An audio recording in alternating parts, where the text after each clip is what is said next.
នៅពេលដែលគេរិះគន់យើងក៏ត្រូវតែចេះរិះគិតខ្លួនឯងដែរមិនមែនមានន័យថាកុំខ្វល់នឹងការរិះគន់កុំខ្វល់នឹងការរិះគន់ដល់តែគេរិះគន់មកយើងអត់យកមកគិតសោះទេជួនកាលគេឃើញអ្វីដែលយើងមិនឃើញជួនកាលគេរិះគន់យើងក្នុងន័យស្ថាបនាគ្រប់ការរិះគន់ក្នុងន័យស្ថាបនាក្នុងន័យកែលម្អ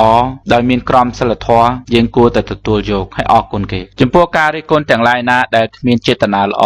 ដោយបានប្រើពាក្យពេចន៍មិនសមរម្យដែលនាំឲ្យបាត់បង់តម្លៃឬក៏សេចក្តីថ្លៃថ្នូររបស់យើងគួរតែឆ្លើយតបទៅកាន់គាត់វិញហើយបើសិនជាក្នុងករណីធ្ងន់ធ្ងរគឺយើងត្រូវតែប្តឹងផ្តល់គាត់ដើម្បីឲ្យគាត់ចេះច្បាប់និងដើម្បីឲ្យគាត់ចេះរៀបចំពាក្យសម្ដីឲ្យបានត្រឹមត្រូវចេះគោរពឲ្យតម្លៃមនុស្សជាតិដូចគ្នាចេះគោរពឲ្យតម្លៃអ្នកដទៃរស់នៅជាកោសិកាមួយក្នុងសង្គម